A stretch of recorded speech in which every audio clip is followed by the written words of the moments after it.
todos y todas ustedes. Vamos a dar inicio, esperando se encuentren muy bien, por lo que les solicitamos cerrar sus micrófonos.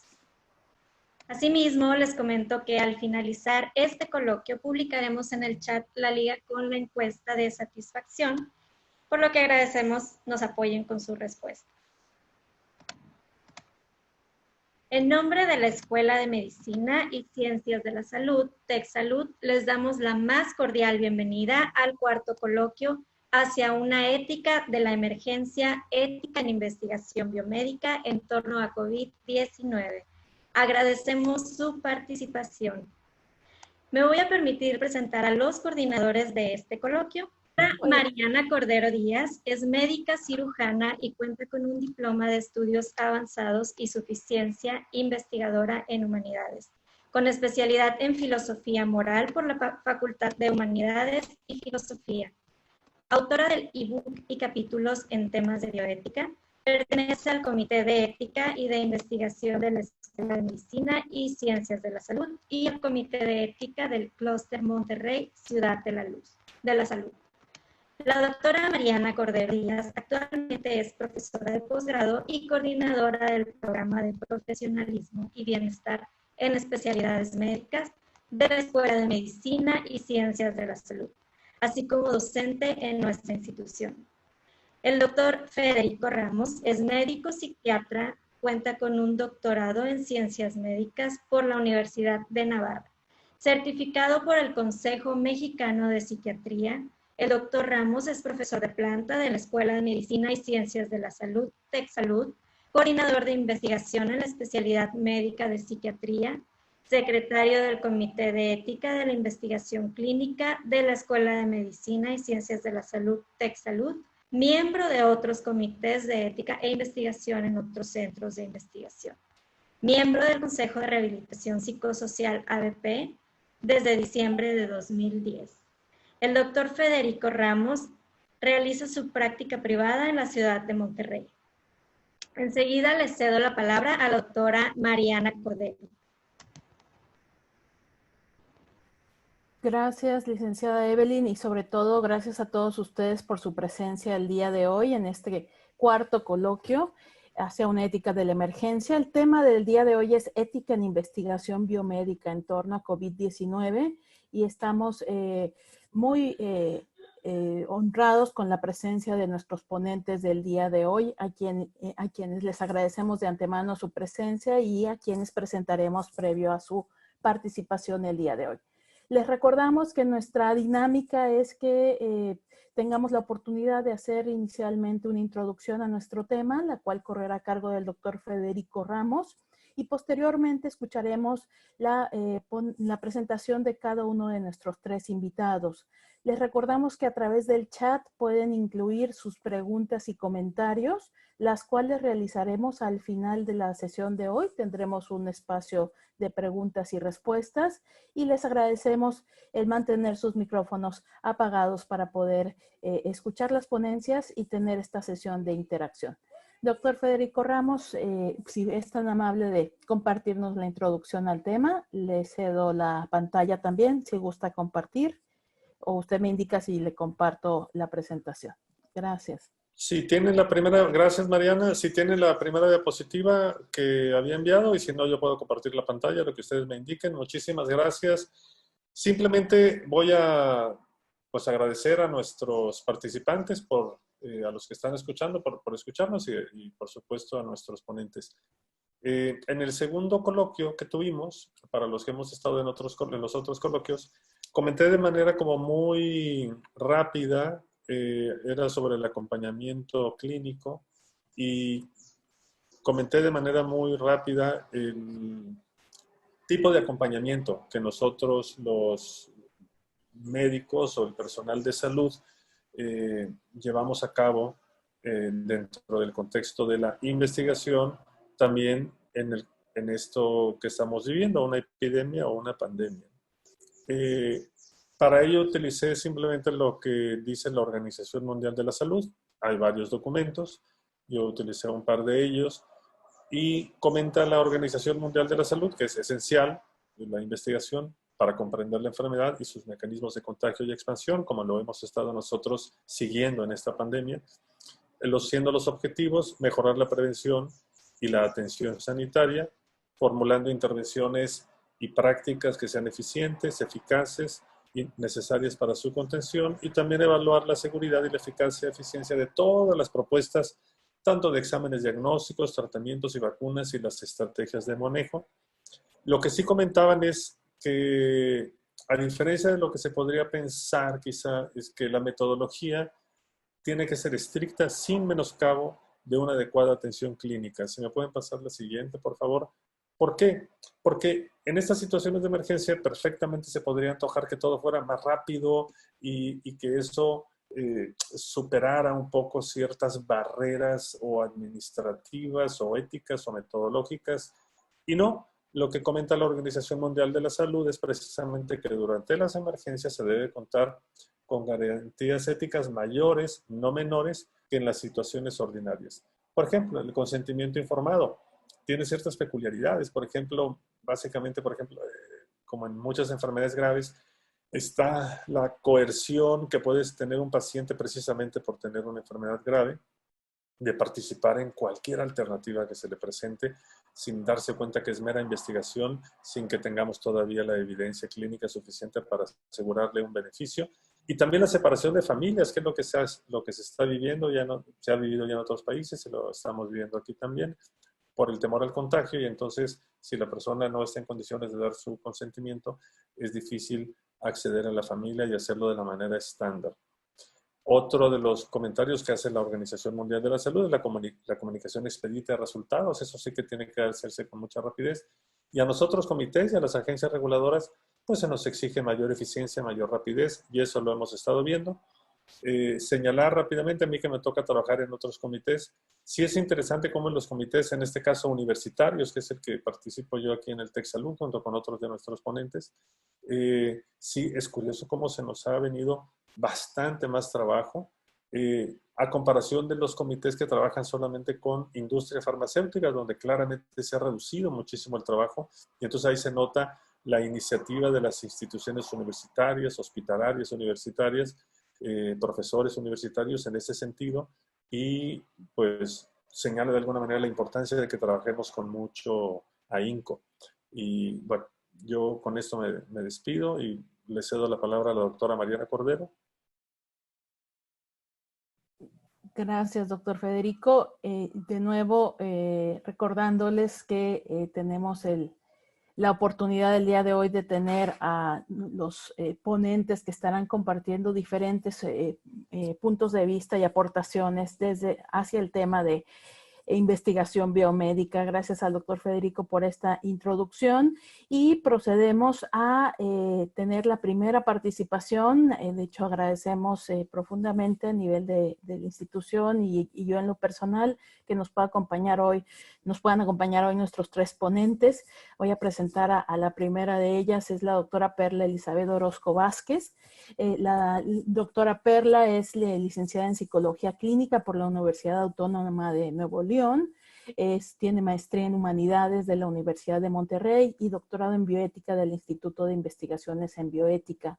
Actualmente cursa el máster en Rehabilitación Psicosocial en Salud Mental Comunitaria en la Universidad Jaume I de Castellón de la Plana, España. Se desempeñó como coordinadora de investigación y posteriormente como jefa de enseñanza en la Unidad de Rehabilitación Psiquiátrica de los Servicios de Salud de Nuevo León, y actualmente la doctora Perla Orozco es la secretaria técnica de la Comisión Estatal de Bioética de Nuevo León, así como miembro de la Red Mexicana de Educación en Bioética, RedMed. Doctora Perla, muchísimas gracias por estar aquí el día de hoy con nosotros.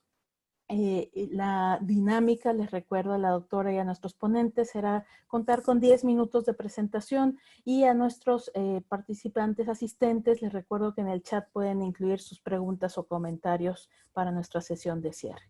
Doctora Perla, le cedo el micrófono y el espacio. También dejo de compartir pantalla en caso de que usted prefiera compartir también alguna presentación. Gracias, adelante. Gracias. Bueno, entonces decía que un agradecimiento de verdad por esta invitación a los coordinadores de este cuarto coloquio hacia una ética de la emergencia, cuyo tema, bueno, como ya bien señalaron ahorita, es ética en investigación biomédica en torno a COVID-19. Muchas gracias a la doctora Mariana Cordero, al doctor Federico Ramos y a TecSalud, por supuesto, dando seguimiento a este trabajo que han hecho y en su permanente ocupación en el establecimiento de diálogos que tienen un impacto social importante. Entonces, bueno, pues yo voy a empezar mi presentación. Nada más denme un minutito para compartir la pantalla. Bueno, pues ahí va. Entonces, ¿cuáles son los puntos de partida? Porque de pronto, pues el tema, la verdad es que se antoja bastante amplio y 10 minutos es muy poco tiempo para poder abordar todas las inquietudes y todas las cuestiones que se han generado a partir de un bombardeo de información, a partir de la preocupación que todos hemos traído en función de varios aspectos en cuanto a la atención en salud, pero por supuesto también en qué pasa con esta situación de la investigación, ¿no? Entonces, empezaremos pensando o teniendo estos puntos de partida en cuanto a esta pregunta que de pronto a veces se hacen, si es lícito o no plantearse realizar investigación en tiempos de pandemia o en tiempos de desastres naturales, ¿no? Entonces, pues muchas posturas éticas indican que pues realmente sí, ¿verdad? Es la investigación, creo que es inobjetable en este tiempo de pandemias, es un deber ético, como lo menciono aquí en la presentación, ¿no? Para conocer más sobre la enfermedad, para conocer e ir viendo qué tratamientos son efectivos, porque, bueno, pues lo que impera ahora, mucho de esta situación es el salvar vidas, ¿no? Porque todavía no se tiene un conocimiento completo de cómo está operando este virus ahora el COVID-19.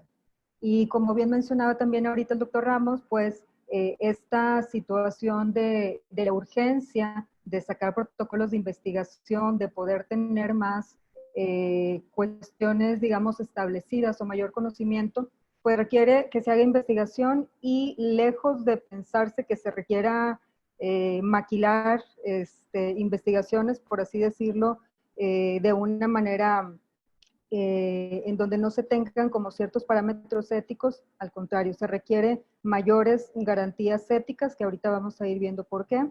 Y bueno, pues también el establecimiento claro de la prioridad de las investigaciones, porque también acá lo que nos va a llevar mucho el hilo de que sí que no se puede, es lícito investigar en este tiempo de pandemias, pues es lo que tiene que ver con la pertinencia científica, ¿no? Que es algo que mucho se ha señalado por parte de diversos organismos nacionales e internacionales.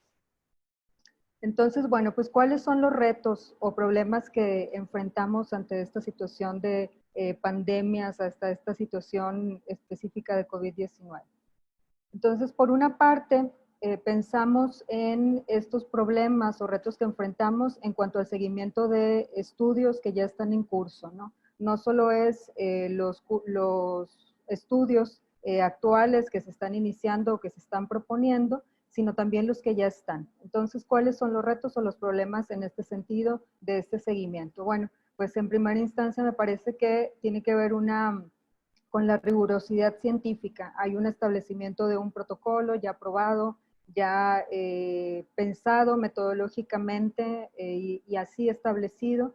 Entonces, ante esta situación de la pandemia, pues esta rigurosidad científica se puede ver mermada por cambios en el monitoreo, por considerar si hay o no cambios en estas perspectivas y si va a afectar el diseño, si hay una cadena de suministro suficiente del fármaco que se está investigando, si hay también una consideración del padecimiento sobre el que se está tratando, de probar algún fármaco y que eso tenga o no alguna interferencia también con esta pandemia, con esta situación de infección y de contagio presente en la población. Y bueno, pues también esto obviamente nos lleva a estas desviaciones al protocolo, ¿no? Que ya está establecido. Entonces, todo esto pues, nos lleva a pensar en la responsabilidad por parte de todos los que están inmersos en esta investigación, de patrocinadores, investigadores, de que haya una suficiente deliberación ética por parte de los comités de ética en investigación en torno a estos problemas que se pueden presentar y por supuesto también el señalamiento de la necesaria comunicación de estos cambios en los procedimientos y también, por supuesto, la comunicación de riesgos, que en todo momento se pueda tener a los sujetos participantes informados. Y obviamente también hay el consentimiento de continuar o no en determinado protocolo de investigación. Todo esto entonces nos lleva a pensar en la seguridad de los pacientes y por supuesto la efectividad del estudio, que esto también está involucrado en los nuevos protocolos ya propiamente que se están dando sobre COVID-19, ¿no? Y entonces aquí también pues, nos encontramos una serie de retos, ¿no? Como señalan en las pautas éticas internacionales de las CIOMS, por ejemplo, las dificultades en la protección de derechos e intereses de los participantes ante el sufrimiento de traumatismos físicos o psicológicos graves. Esto, por supuesto, está pensado en situaciones de desastres, en situaciones no específicamente de la pandemia que estamos viviendo actualmente, ¿no? Pero ciertamente eso puede resultar una dificultad en estos tiempos de pandemia, dado que, por ejemplo, cuando se somete o se quiere invitar a un participante que en este momento puede estar en una condición grave o con una sintomatología importante en hospitalización, pues ahí entonces sí entra una situación en donde esta parte del consentimiento informado, esta parte no es que no se vaya a hacer, pero sí tiene dificultades en cuanto al consentir y ahí tiene que entrar también la familia para poder resolver esta y otras situaciones que se van presentando. Entonces también nos comentan en las CIOMS que puede haber un entorpecimiento de la ejecución del diseño preferido por una infraestructura de salud limitada y dañada, ¿no? Pensemos en las instituciones públicas, que de pronto no existen todos los medios posibles y alcanzables para hacer determinada investigación que se puede considerar que sea la más apropiada para este problema de salud, ¿no? Entonces, y esto también tiene que ver con una definición de prioridades entre atención e investigación, porque también nos encontramos en este dilema de pronto ante la carencia o ante la insuficiencia de recursos humanos, no solamente de infraestructura y de recursos financieros, por decirlo de algún modo, sino también de recursos humanos en cuanto a si el personal de salud es suficiente y en qué momento tendrá que hacerse como esta división para participar en una situación de investigación o en la atención médica, que ambas, por eso es dilemática, porque ambos tendrían que ver con el bienestar de las personas, con el bienestar de los pacientes y con la vida misma de las personas, ¿no? Entonces, me parece que ante esta serie de situaciones, de pronto lo que intentamos es buscar cosas que nos puedan hacer más digerible este trabajo, que pudiera ser lo más objetivo posible y que pudiera darnos como más herramientas para hacerlo más sencillo. Pero pues a veces no necesariamente es así, porque hay muchos factores involucrados. Me parece que es necesario, ante además una cantidad de información, hacer o dar una vuelta a lo básico, a esto que tenemos ya descrito, en donde, por ejemplo, tenemos principios que requieren mayor atención, ¿no? Por ejemplo, la evaluación realista de riesgos y beneficios. O sea, si esa investigación, ya pensando propiamente en investigaciones de COVID-19, si esa investigación realmente tiene un balance adecuado entre estos aspectos, si realmente tiene esos beneficios, son potencialmente más importantes que los riesgos que pudiera representar para los pacientes y para la sociedad en general. Si hay una distribución equitativa de riesgos y beneficios, porque también esto, si recordamos en décadas, en años anteriores, pues han sucedido situaciones ahí lamentables en donde se ha los riesgos los han llevado a poblaciones vulnerables y los beneficios los han obtenido ya propiamente una población acomodada. Entonces siempre se busca una balanza justa, por eso la idea de los ensayos clínicos aleatorizados pues es algo con lo que se ha intentado solucionar esto. Sin embargo, pues a veces estos no se pueden llevar a cabo por determinadas circunstancias, metodológica o éticamente, ¿no? La validez científica y diseños alternativos de los SECA, como ya los mencioné, tener alternativas si no se pueden realizar estos ensayos clínicos aleatorizados. El involucramiento de la comunidad también se vuelve algo sumamente indispensable aquí para lograr entender y lograr tener esa retroalimentación y esa parte de la vivencia, cómo están experimentando esas familias, por ejemplo, esos pacientes, los que ya estuvieron infectados, cómo lo experimentaron y cómo se puede llegar a tener un mayor acercamiento en cuanto a la experiencia para tomar ciertas decisiones. La revisión ética y la supervisión, por supuesto, será muy indispensable, y el consentimiento informado, que es un tema del que realmente hemos hablado mucho y que aquí se requiere más rigurosidad en su evaluación. Ya voy a terminar prácticamente. Entonces, alternativas ante la emergencia, por ejemplo, si ahora pensamos, yo creo que ya han visto esta promoción de este ensayo clínico Solidaridad que lanzó la Organización Mundial de la Salud. Entonces, bueno, si este ensayo clínico podría ser una materialización de este artículo 2 de la Convención de Oviedo, que recordamos, esta convención nos dice que el interés y el bienestar humano deberán prevalecer sobre el interés exclusivo de la sociedad o la ciencia. Entonces, este ensayo clínico, por supuesto que lo que trata es de cuando no se puede hacer investigación en determinados países, en diferentes instancias, está este ensayo clínico que la idea es el que tienen, creo que son 4 medicamentos los que están a prueba. Entonces los establecimientos pueden, mediante un procedimiento que tienen establecido, inscribir a ciertos pacientes, y eso también apoya para que no sean ensayos pequeños, ¿no? Sino que tenga una mayor representatividad, una mayor muestra, y con eso tener resultados más contundentes.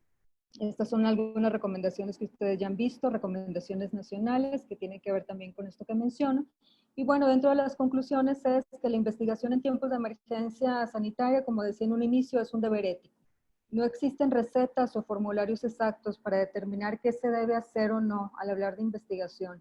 Menos aún, como el problema que estamos enfrentando ahora, cuando las bases científicas, que es usualmente en lo que nos apoyamos, aquellas que otorgan el conocimiento de la enfermedad y antecedentes rigurosos de éxito en el tratamiento, como es el caso de la pandemia, cuando esto no lo tenemos. Ante una situación de emergencia, si bien la revisión de protocolos debe ser más acelerada, es preciso que la evaluación ética sea lo más rigurosa posible, y la pertinencia científica, como dice, puede hacer, ¿no? Y no es ético el pensar en tener un beneficio individual como investigador o dentro de un establecimiento para aprovechando esta cuestión de la necesidad de investigación en este ámbito. Ante una gran cantidad de información, literatura y especulaciones, pues es necesario, como decía, volver a los principios básicos. ¿Cuáles son estos? Dignidad, respeto, justicia, los cuales constituyen esta brújula necesaria para discernir y deliberar. Muchas gracias. Muchas gracias a la doctora Perla Orozco por acompañarnos el día de hoy. Les recordamos que en el chat pueden seguir incluyendo sus preguntas y comentarios. Agradezco también que en el chat está presente la licenciada Ana Elizabeth Villalpando, coordinadora de los comités en TecSalud de investigación y de ética de investigación, quien también nos está apoyando en los comentarios dentro del chat. Doctora Perla, le agradezco mucho si deja de compartir su pantalla para poder compartir lo siguiente y presentar a nuestro siguiente participante el día de hoy. Hay un botón rojo, quizás arriba en la pantalla de arriba, dice stop o dejar de compartir. Exacto. Muchas gracias, doctora. Y les recordamos, al final tendremos oportunidad para sus preguntas y comentarios para la doctora Perla Orozco. Nuestro siguiente ponente es el doctor Carlos Jerjes Sánchez Díaz. Es médico cirujano cardiólogo, miembro honorario de la Sociedad Mexicana de Cardiología, es miembro activo de la Sociedad Mexicana de Neumología y Cirugía de Tórax, gobernador por México del American College of Chest Physicians del 2000 al 2006, revisor de las publicaciones Circulation Chest, European Heart Journal, Thrombosis and Hemostasis, Archivos de Cardiología de México, entre otras. Es miembro del Sistema Nacional de Investigadores, nivel 2, presidente del Comité de Investigación de la Escuela de Medicinas y Ciencias de la Salud del TEC Salud, del TEC de Monterrey. Ha publicado recientemente su libro Thrombolysis in Pulmonary Embolism con Springer, y actualmente el doctor Carlos Jerjes Sánchez, el director del Instituto de Cardiología y Medicina Vascular de TEC Salud. Doctor Jerjes, le agradecemos muchísimo su presencia el día de hoy en este coloquio, y le cedemos el micrófono y la pantalla para que pueda iniciar con su presentación. Muchas gracias. Listo. Gracias, doctor. Muy amable. Muchas gracias. Primero, voy a compartir mi presentación inmediatamente. Si me permiten un segundo, por favor.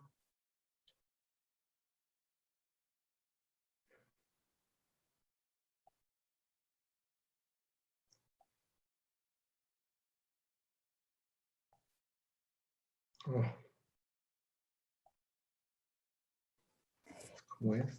Ya la veíamos, doctor. Sí, nada más que quería ponerlo en presentación, Perfecto. en la presentación ya de PowerPoint. Sí, de PowerPoint.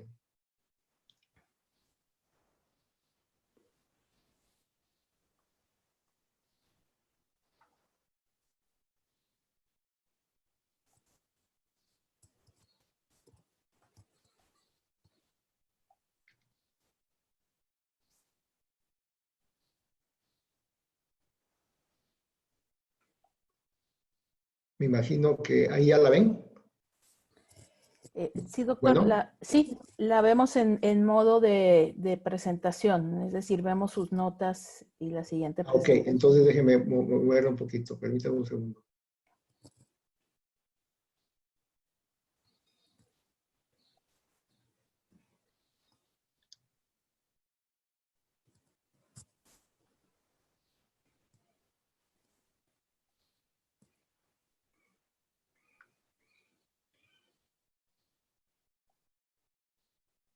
Pues no quiere.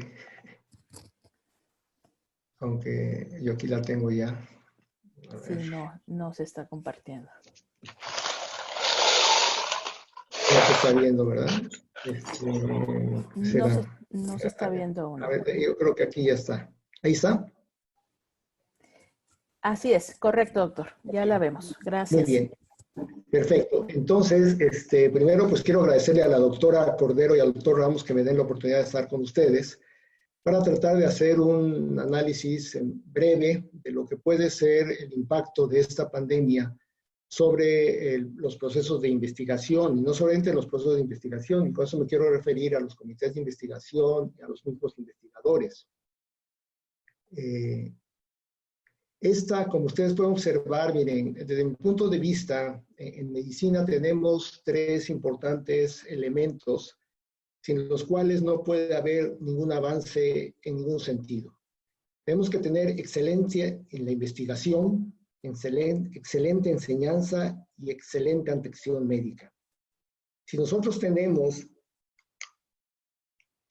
una excelente investigación y una excelente enseñanza, vamos a tener buena atención médica y viceversa. No podemos desvincular ninguno de estos tres elementos porque son realmente fundamentales. Y dentro de la investigación, pues tenemos la piedra angular, que es la columna vertebral, iniciando con la revisión sistematizada, y por supuesto, en la parte basal, la opinión de expertos. Pero esto es la forma como hemos logrado llegar y movernos hacia la medicina basada en evidencia y en el futuro hacia una medicina personalizada. En este escenario han aparecido muchos elementos importantes como los registros, en donde se incluyen grupos de pacientes que no son contemplados en los estudios aleatorizados controlados, y también, por supuesto, la presencia de lo que ahora llamamos estudios de fase 4, que son muy importantes para entender la evolución de los enfermos. Y recientemente la FDA ingresó los estudios de grandes datos, en donde hoy a través de sistemas electrónicos se pueden incluir cohortes de 750,000 pacientes, 500,000 pacientes, lo cual ha ido cambiando el concepto de la medicina. Aquí tienen ustedes lo que es el estado actual que inicia de esta pandemia. En enero del 2020 el mundo cambió, y cambió de una forma que yo no estoy seguro de cuál va a ser el mundo que vamos a recuperar, pero el mundo paró y cambió en una forma exponencial. Pero no es la primera vez que tenemos un evento de esta naturaleza. Tenemos la gripe española de 1918 a 1920, con 3 grandes repuntes y que mató aproximadamente 500,000 habitantes. El SARS-2 2003, el H1 en el 2009 al 2010, el MERS con mucho mayor mortalidad en Oriente y el ébola. Realmente ninguna de estas pandemias tuvo, o no pandemias, de estas importantes expresiones de enfermedades virales, tuvo el impacto ni la diseminación que ha tenido el SARS-CoV-2. Y realmente hoy esta enfermedad se caracteriza por un importante incremento en la fase aguda de un proceso inflamatorio muy grande y que curiosamente afecta específicamente poblaciones que tienen factores de riesgo proinflamatorios y enfermedades, comorbilidades, cardiopatía isquémica, insuficiencia cardíaca, enfermedad cerebrovascular, enfermedad renal crónica, que están íntimamente relacionadas con inflamación. En base a esta evolución, la Organización Mundial de la Salud declara una pandemia, lo cual es algo histórico, y obviamente hoy tenemos un boom de estudios. En clinicaltrials.gov hay 300,000 estudios registrados relacionados con la enfermedad COVID. Y hoy la pandemia ha interrumpido, modificado muchos ensayos clínicos. Hoy ya tenemos estudios aleatorizados controlados que se han suspendido y aparecen nuevos elementos no contemplados en la investigación, como son manuales de investigador para el paciente COVID, y hoy ya hay manuales de desviaciones para los pacientes que son llevados a visitas remotas, telefónicas o por internet para pacientes con COVID. Entonces tenemos un importante cambio en la estructura. Aquí tienen ustedes entonces que necesitamos nosotros entender que hay necesidades urgentes a muchos niveles y que esas necesidades las tenemos que tratar de cubrir en un tiempo realmente lo más breve posible. Entonces pueden observar la incidencia en Estados Unidos comparado a México. Es una curva más o menos parecida. En mortalidad parece que es diferente. Esta es la curva de mortalidad en Estados Unidos y esto es lo que se observa al momento en el país. Sin embargo, yo quiero enfatizar esta gráfica publicada por la UNAM, en donde se observa cómo al día 50, esta es la presencia de enfermedad, 400, pero ellos calculan al ritmo que vamos, que para el día 70, que sería el 8 de mayo del 2020, vamos a tener 2,000 casos, lo cual es algo grave, lo cual sería un componente que podría inestabilizar el sistema de salud que hoy tiene necesidades urgentes e inherentes importantes. De tal forma que hoy tenemos que entender que tenemos que aprender y buscar cómo mejores parámetros de ventilación. Estos pacientes no tienen un pulmón rígido como en otros síndromes de dificultad respiratoria del adulto, es un pulmón más distendible. De tal forma que hoy tenemos que aprender. Tenemos que tratar de entender si realmente estas combinaciones que se están usando actualmente en todo el mundo son realmente efectivas y seguras. Hoy acaba de publicar en JAMA un estudio fase 2 en Australia, nos está demostrando una mayor mortalidad y complicaciones en los pacientes que toman cloroquina más un antiviral. Y eso pues tiene implicaciones y tenemos que entender si tenemos un ambiente altamente protrombótico que dispara interleucinas, cuál sería el momento de inhibirlas y por supuesto en qué momento y en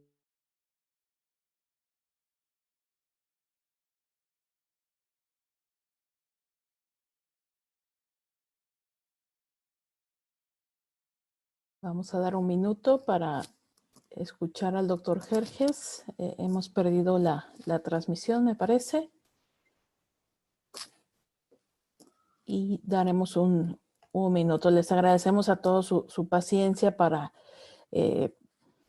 poder resolver estas cuestiones técnicas que nos brindan estas plataformas la oportunidad de tener estas sesiones, pero no están exentos de este tipo de situaciones.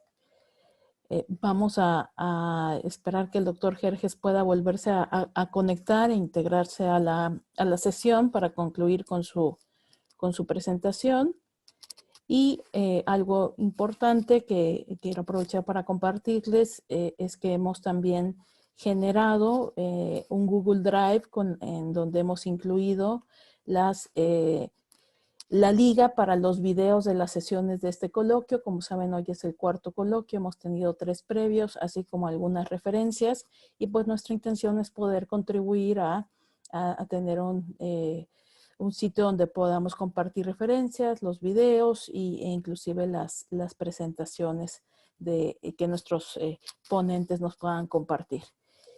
Bien, les compartiremos también hacia el final de la sesión la liga para que puedan ayudarnos con su retroalimentación de estas sesiones y que podamos implementar acciones de mejora.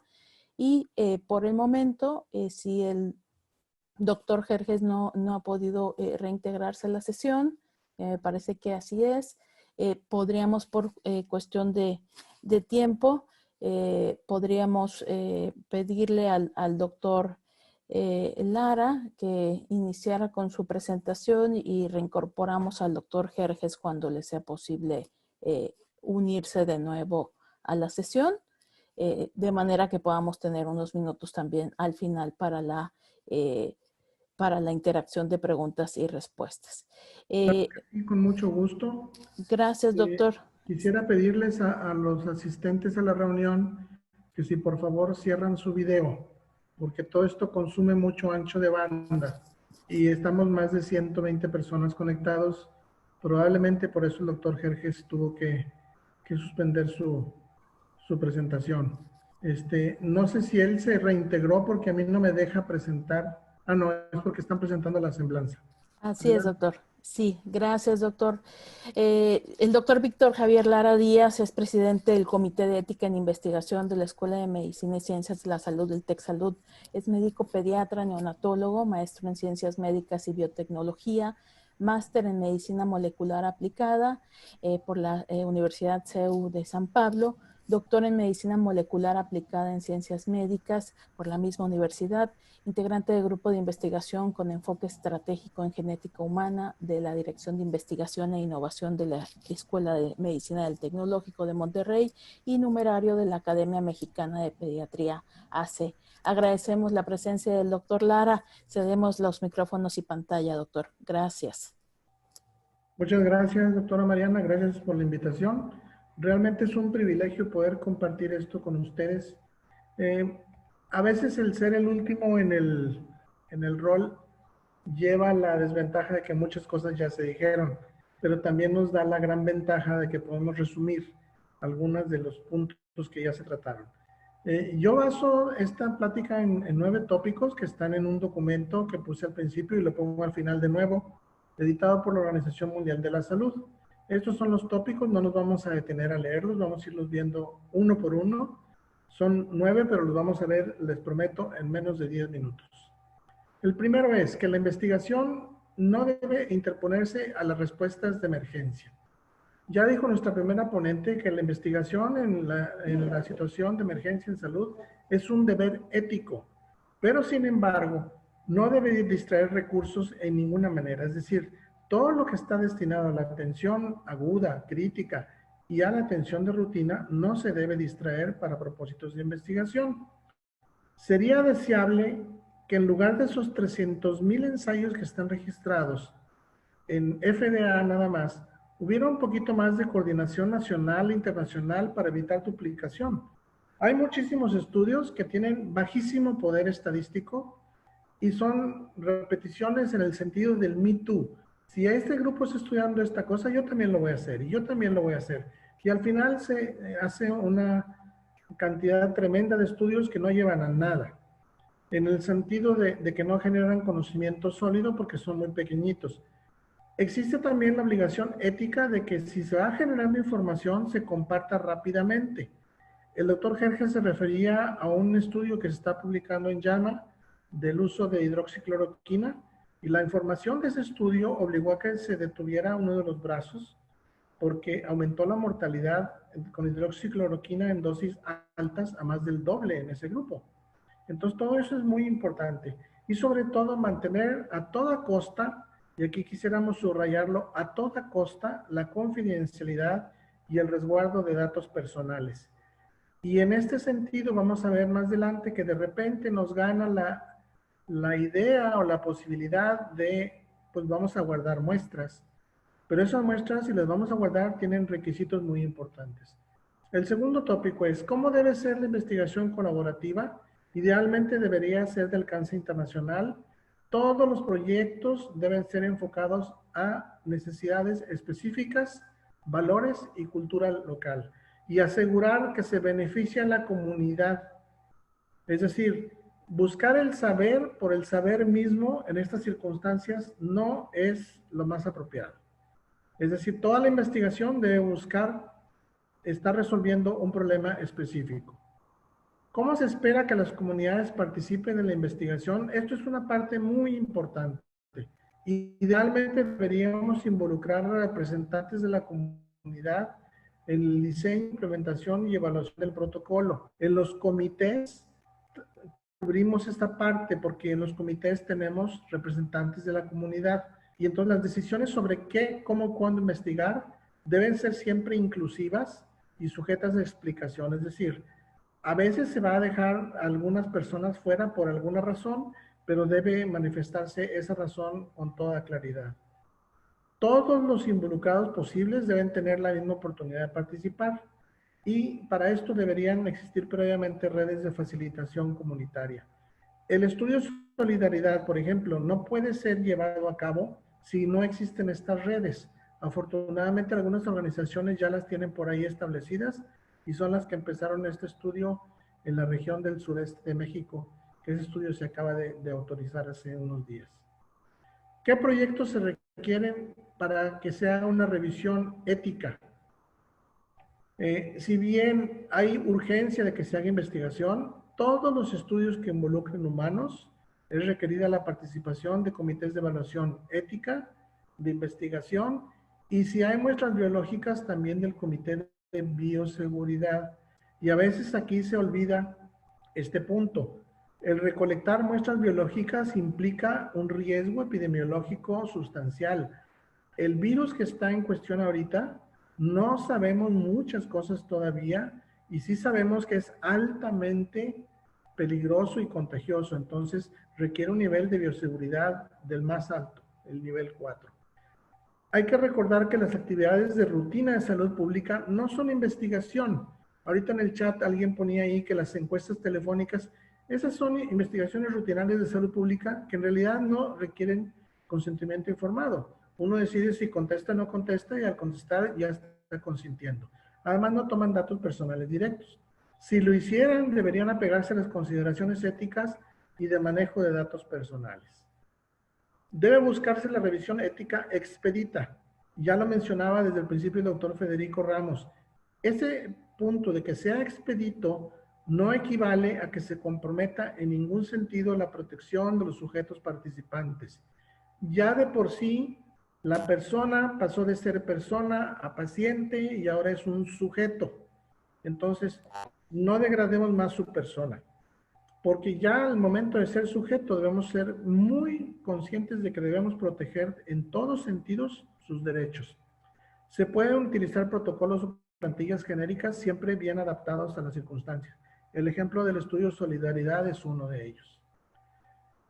¿Puede adaptarse la metodología? Claro que se puede adaptar, pero la metodología debe ser sólida, sustentada siempre en una hipótesis explícita y plausible, y responder con rigor científico a una pregunta de investigación muy específica. Los métodos de obtener los datos y de analizarlos deben ser muy rigurosos para poder tener resultados válidos y sobre todo útiles. Un estudio que no traiga, por ejemplo, en su protocolo una estimación de tamaño muestral y que digamos hacer un muestreo a conveniencia, pues no tiene un sustento metodológico sólido. Entonces, eso es una muestra del rigor que se tiene que tener. Otra vez, lo dijo el doctor Federico, no se relajan las condiciones, al contrario, pudieran hacerse más estrictas porque en aras de la urgencia no debemos sacrificar a la persona. ¿Cómo deberían seleccionarse los sujetos? Primero, deben ser tratados con respeto. El reclutamiento y la selección deben ser inclusivos con el riesgo mínimo tanto para sujetos como investigadores. Proteger sin excluir a las poblaciones vulnerables, buscar el máximo valor social y, de ser posible, hacer colaboraciones participativas. Si tenemos que excluir a algún grupo potencialmente vulnerable, vamos a poner el ejemplo de los niños. Lo podemos excluir de un estudio de investigación de prevalencia, por ejemplo, porque la enfermedad clínica en los niños no es tan común como en los adultos. O en el caso de que haya una relación riesgo-beneficio desfavorable, por ejemplo, en pacientes con cardiopatía, no deberían entrar a un estudio que les generara riesgo por el uso de medicamentos. Ese es un ejemplo nada más. ¿Cuáles son los requerimientos del consentimiento informado? Esta parte es esencialmente importante. Por ahí, de repente, se nos antoja que el consentimiento informado es un proceso engorroso, tedioso, que se lleva mucho tiempo y que aparte genera un documento de muchas hojas de papel que pudieran ser un vehículo para que se transmitiera el virus. Bueno, de ninguna manera el consentimiento debe obviarse en estas circunstancias. Es un requerimiento ético fundamental. En casos específicos, si la persona en cuestión está muy grave, puede ser subrogado alguno de los responsables legales. Debe quedar bien clara la relación riesgo-beneficio. El concepto de la intervención que se propone es mejor que no hacer nada, no es válido en este sentido. Ninguna investigación debería hacerse sin una base científica razonable y sin establecer los riesgos potenciales. Un consentimiento informado no debe ofrecer beneficios. El consentimiento es para participar en un proyecto de investigación, no es para buscar una cura. El fin último de la investigación puede ser buscar una cura, pero no del proceso en sí. El lenguaje de consentimiento debe ser entendible sin tecnicismos. Este estudio de solidaridad sí va a ser en la comunidad indígena de Chiapas. Entonces, una de las cosas que se pidió es que estuviera traducido a los lenguajes de la zona, para que no fuera nada más en español, porque no lo pueden entender. Ahora, el punto último es especialmente importante. Debe asegurarse la cobertura de todos los riesgos posibles para el sujeto, así como el resguardo de datos personales y de las muestras biológicas.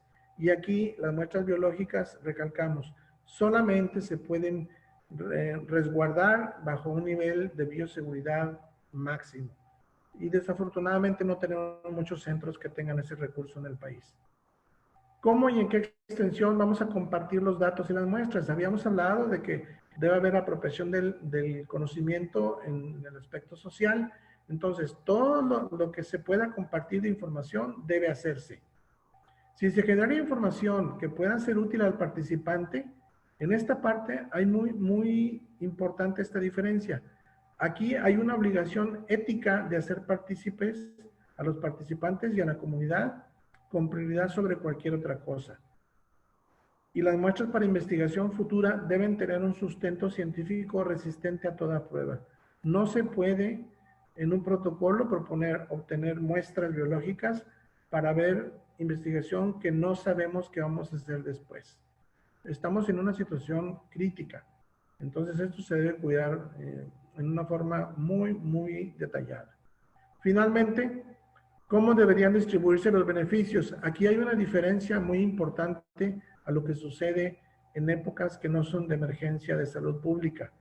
Si se demuestra que una intervención es segura y efectiva, debe ponerse a disposición de la comunidad participante tan pronto sea posible.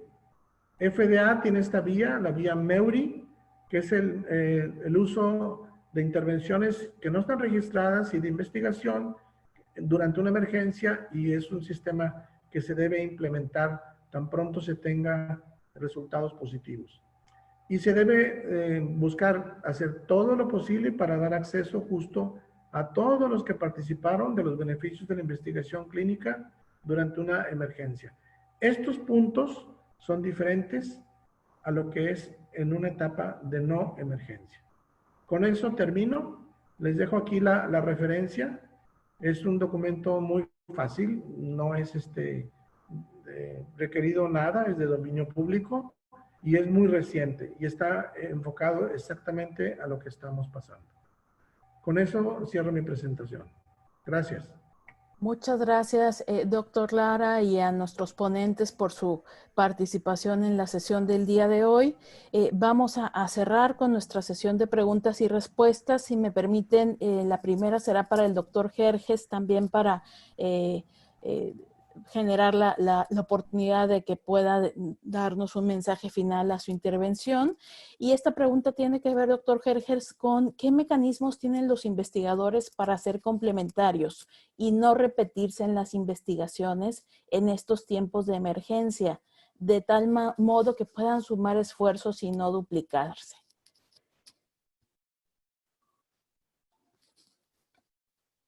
Doctor, nada más su micrófono, por favor, si es tan amable. Gracias. Evidentemente, en el momento actual, pues tenemos que identificar que los procesos de investigación no pueden ser iguales a los que teníamos antes de esta pandemia.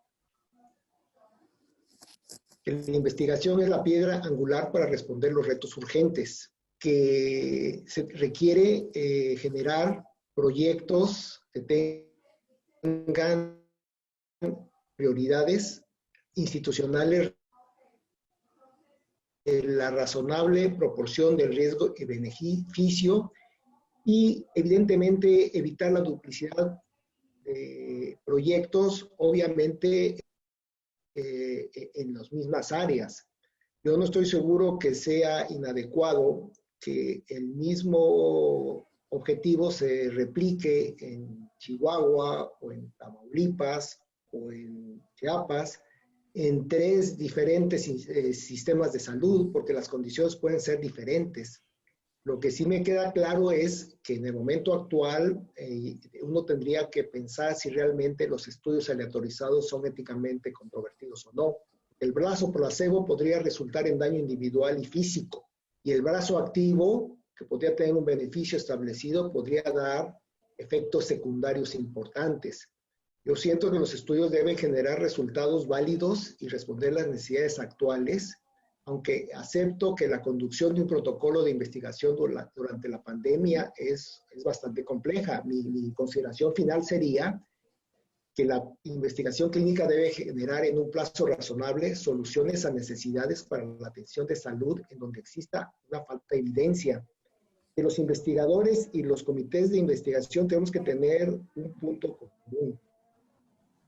Que los comités no pueden reducir la calidad en la evaluación de los protocolos, y los investigadores tenemos que entender que a pesar de la premura, tenemos que tratar de generar los protocolos de la más alta calidad posible, con preguntas de investigación prioritarias que cubran áreas grises sin perder la sensibilidad de las condiciones actuales.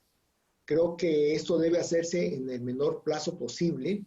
La comunidad científica debe actuar unida para resolver prioridades de salud institucionales, regionales y nacionales. Estoy seguro que un punto muy importante es considerar las historias de las pandemias previas, y debemos generar actualmente conocimientos y estrategias para que en el futuro enfrentemos con mayor fortaleza estos retos, porque esto no va a ser el último. El coronavirus llegó para quedarse y es posible que en el futuro tengamos un virus más letal todavía y tenemos que estar preparados para que no olvidar esta importante enseñanza que la historia moderna nos ha dado. Gracias, doctor Jerjes. Doctora Perla, otra pregunta, si nos puede apoyar, es, ¿en estos tiempos de pandemia son válidas las reuniones de los comités de investigación y de investigación que revisan protocolos para la industria farmacéutica, por ejemplo? ¿Se pueden realizar vía Zoom, Skype o cualquier otra plataforma? A ver, perdón, se me cortó un poco la comunicación, entonces perfecto. La idea es si eran válidas. Así es, las reuniones de los comités de ética de investigación para revisión de protocolos. Sí, sí son válidas considerando esta situación en la que todos estamos inmersos, ¿no? Y los riesgos que se están llevando y que estamos llevando toda la población, ¿no? Entonces, son válidas en la medida en que se pueda también discutir, ¿no? De qué manera se va a guardar esta parte de la confidencialidad, del consenso, de la deliberación, que todo esto se discuta previamente y puedan estar todos de acuerdo, ¿no?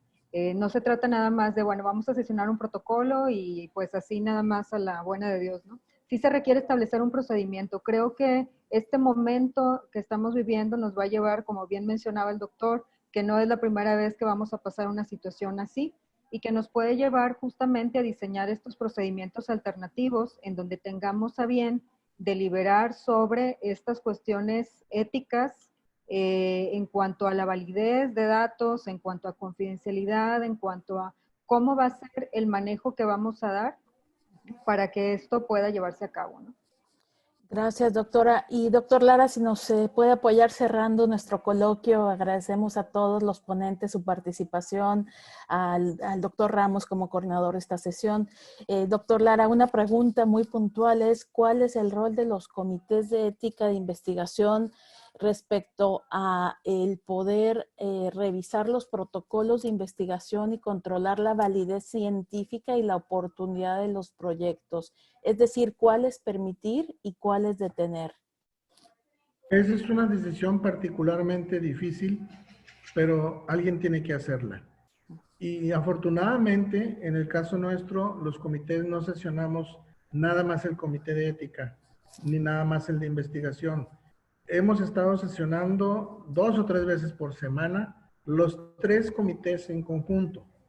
Y dentro de las personas que integran los comités, tenemos desde personas que están en el ámbito administrativo, profesores investigadores, investigadores de alto nivel, personas que representan a la comunidad. Entonces, eso es lo que nos da la perspectiva para en conjunto tomar la decisión de si un proyecto es viable o no en esta circunstancia.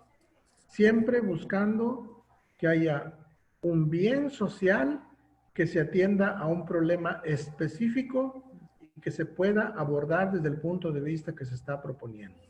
Nunca buscar el saber por el saber mismo, porque hay personas de por medio. Con eso creo que puedo concluir mi presentación. Muchas gracias, doctor Lara. Doctor Ramos, si nos apoya para el cierre de este coloquio y despedir a los participantes y sobre todo de nuevo agradecer a nuestros ponentes. Adelante, doctor Ramos.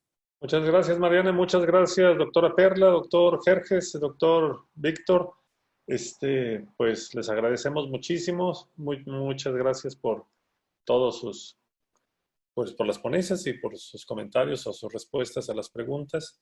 Y pues animarnos todos a seguir trabajando en estos tiempos tan tremendos que nos está tocando vivir y nada más, a cuidarse mucho. Muchas gracias.